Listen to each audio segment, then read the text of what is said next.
Let it go, let it go, let this movie review go. Hey, how's it going, guys and gals? So, today we're going to talk about Disney's Frozen.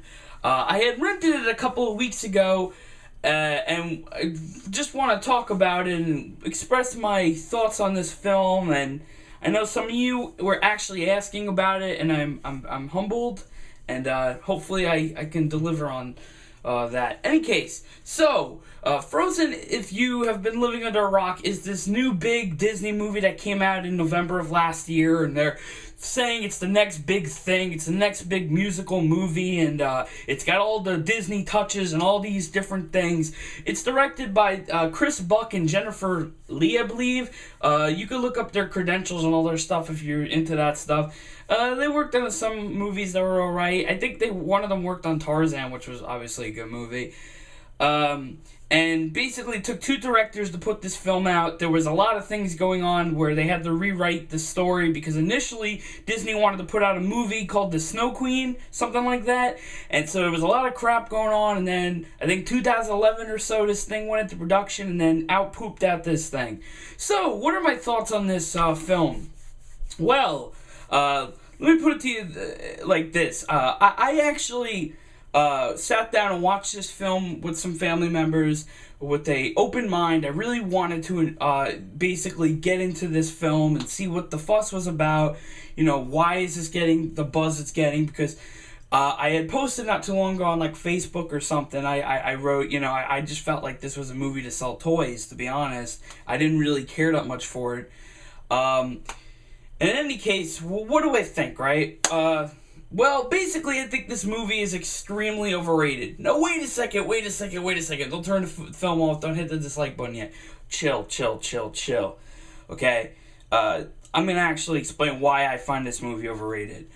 First off, let's discuss the story. So the story revolves around these two sisters, Elsa and Anna, who basically live in a Norwegian-inspired world, I guess, land, I don't know, known as Arendelle.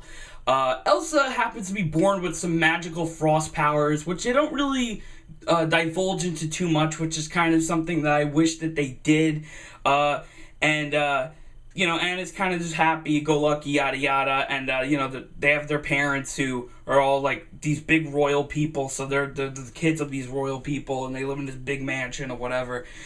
And Elsa is playing around with Anna, and all this stuff happens, and somehow Elsa accidentally hurts or knocks out Anna, but it's funny to me because in the movie, it's like she just pelts her with like an ice ball or a snowball-sized blast, in my opinion, of course.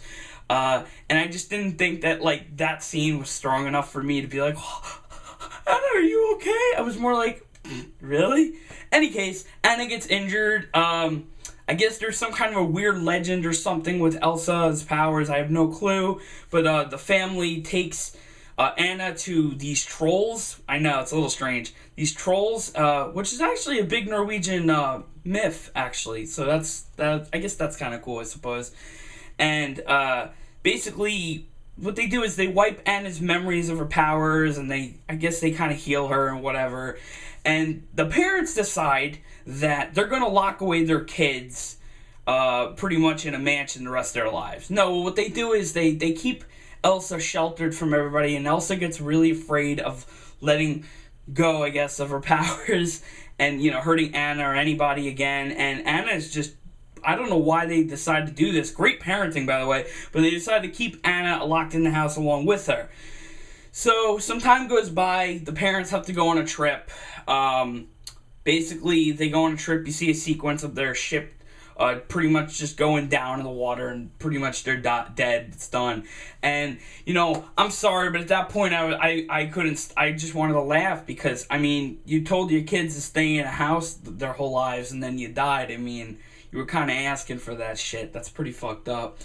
And basically, they get to a point where there's a coronation ceremony, and Elsa, since she's the eldest sister, she is going to take over the throne, and they're finally going to open up the doors and the windows, and there's a whole number about that, and there's a whole bunch of stuff like that, and Anna's never been outside the outside world, so they've made like this very awkward-y character and all that stuff.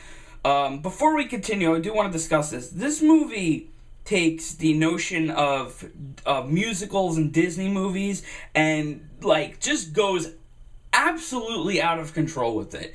Every scene, I guess, somehow sort of, I guess, has to have some kind of a musical number. You know, let's build a snowman. You know, let's eat some breakfast. Like, that's what I was thinking. Like, just random shit. Like, I'm gonna text somebody. You know, like, just everything has to have a song. Like, I get they're doing the whole Disney musical thing. However, the beauty of the Disney musical thing was that it worked and it didn't feel out of place. It just felt natural. You know, when you're popping a song out every few minutes, I really, really have to wonder how the rest of the story goes. That's just my opinion. Any case, to speed things up here, Anna meets this guy named Hans who's like a prince in waiting, a big family of brothers and sisters, so he can't be royal and all this shit. They like fall in love or whatever, and Anna needs Elsa's blessings to get married, and Elsa's like, dude, like, you don't even, like, know this dude, and you think you guys are in love, and you get into an argument. There's this dude who's the duke of another country called Weaselton, who knows? They're just making fun of him the whole time, and he's kind of, you know, catching on to Elsa's powers of ice or frost or whatever. So anyways, the two sisters argue. Elsa loses her shit. Elsa was wearing gloves that concealed her icy abilities, but she had to take them off, I guess, for some kind of a thing, and royal thing. And she sets the whole place into like a winter, just a whole thing covered in snow. The whole land's everything, and she runs off. And basically the whole movie is Anna has to go looking for her sister, has literally no idea what the hell she's going to do, but she just has to get her back. So Anna decides to create to have the brilliant decision to put this random Hans guy in leadership duty. We'll get back to that. And basically, the whole movie is just like Anna, like I said, looking for Elsa. And Elsa is just like, you know, I'm free now, I'm gonna create this whole ice castle, here's a music number. And I swear to God, like, I'm not trying to sound like cool and whatever and hip, like, Let It Go is probably one of the worst, like, Disney songs in years. Like, lyrically, like, just everything. This song is crap. It makes no sense. The girl is running away after an argument, decides to build a whole ice castle manor. I forgot to say this. At the beginning, the two girls build a snowman named, which later on you find out, during this whole ice castle scene, Elsa creates this snowman that they had from their childhood. We'll come back to that. And she's doing all that shit. She's creating the castle. She's singing a song. She's ripping her clothes off. Just kidding. Sorta. She brings her hair down. She kind of becomes all like, ooh, like a vixen or whatever. And I'm free bitch and all that shit. And it's just like, okay, cool. You know, and then, you know, the other thing is they also hint at this other character that you see as a little boy who sees the trolls. And that ties in later, too. To speed things up, though, so Anna meets this guy named Kristoff, and he's like this guy who chops ice for a living, and obviously now that everything's frozen, it's kind of a ruined business, and he's also got I believe it's a reindeer or a moose named Sven. And I swear, if Kristoff and Sven weren't in this movie, I really don't know if I could sit through it, like, you know.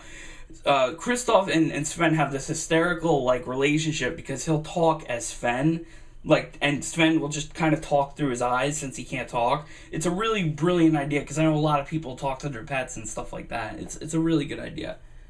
Any case, something happens. Kristoff ends up helping Anna get to this, you know, snowy castle.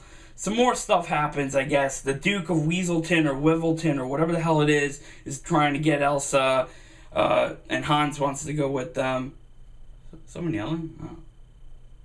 Anyways, so basically they get to the castle finally at some point, and like Anna is like, I don't know what the hell I'm gonna do. And Kristoff's like, what the frig? Like Elsa's like, I'm not going back. That whole thing.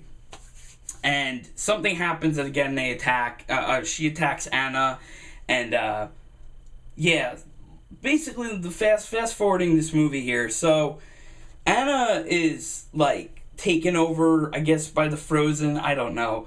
And, like, the only way, like, Kristoff takes her to the trolls. Yes, that's the tie-in, is that he knows the trolls.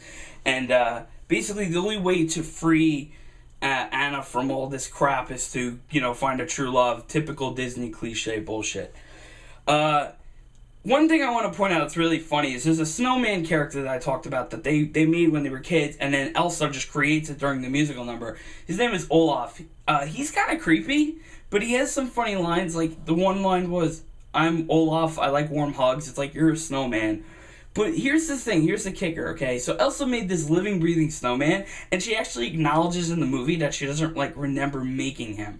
It's like, you made this whole musical number, this whole thing, you're angry, you're pissed off at the world, whatever, for locking you away, I guess, and you made a living, breathing snowman you didn't even know. I just thought that was weird. Just want to point that out there. I actually also want to point out that there's a song by the Trolls, the Fixer Upper, I think it's called. That's actually a good song. It's not a bad song. Basically all this stuff happens, and Anna, there's a whole plot twist at the end where Hans is basically not who he says he is, so they actually took the prince trope and flipped it on its ass, and he's the bad guy, and he's trying to take over, and Anna putting him in leadership actually ruined them, and, Hans is actually gonna go try to kill Elsa, and, while this is going on, Anna jumps in the way, because she's already a goner anyway with the whole Frozen syndrome thing going on, and actually gets, pwned, turns into ice, and then the power of love or something between the sisters, brings her back, and she thaws out the whole land. I don't know if Anna actually had the power to create summer or whatever, but that's just whatever. And Hans gets really screwed, and then, Anna and Kristoff end up hooking up or something. So that's basically Frozen in a nutshell. What are things I do like about this movie? I like the art. The art is very nice. The snow, the actual designs of the buildings, the world looks great. That's great. However, the problem is the story, as I'm even saying it out loud, is completely convoluted. More than half the movie is musical numbers. I feel like they were compensating a really terrible plot for, with musical numbers to be like, hey, you know what? We can get all these kids, these little kids that love musicals and all the Broadway people, and they're going to eat this shit up. And make no mistake about it, they'll probably make a play out of it or something. They'll do more with this. There's no way they can't. But it's not a strong enough story. You don't care about, why Elsa ran away, because at the end of the movie, for me, it came off very selfish. Considering she trapped Anna and did all, they had to erase her memory and all this other bullshit. You never know who the villain is until literally the last 10-15 minutes of the movie. It's like they couldn't figure out who it was going to be. The Duke guy, or Elsa turns into a villain, or, the Hans thing was a good twist. However, it would have been better if it was earlier in the movie. Again, the movie, I've said this in another video about something else. I think it was a game. This movie has a hard time figuring out what the hell it wants to do. The identity thing, again, it just seems like it doesn't have an identity. It wants to be this memorable Disney movie and have this amazing world and cast of characters. However, you only get a fragment of it, and the other half is just kind of blasé, and you can make do without it. Any case, I thought the movie was overrated. I don't really give a shit about it. I understand why little kids and especially little girls, because they love the whole princess thing. Before I forget, didn't Disney literally just say a couple years ago that they were gonna stop making princess movies because they weren't doing that great? The toys are doing good, I assume. Stuff like that. I just think that's ridiculous that they went back to it. Anyways. And, that whole thing. Anyways, so I don't know. I just think this movie is just vastly overrated. I did not care for it at all, and I really tried to enjoy it. I wasn't trying to look for a masterpiece or anything of that, but I was trying to look for that Disney essence. You know that something is bad to you when you think the short after the movie is actually better. There's a Mickey Mouse short on there that's classic old-timey Mickey, and they're coming out of the theater, and I don't know, it was incredible. That's all I gotta say. That short to me was better than the actual fucking movie. Anyways, guys, I'm sorry for keeping you waiting. I hope this review was good, but yeah, I didn't really care for Frozen. Leave a comment, tell me what you think, and that's it. Take care, guys. Let it go! Let it go!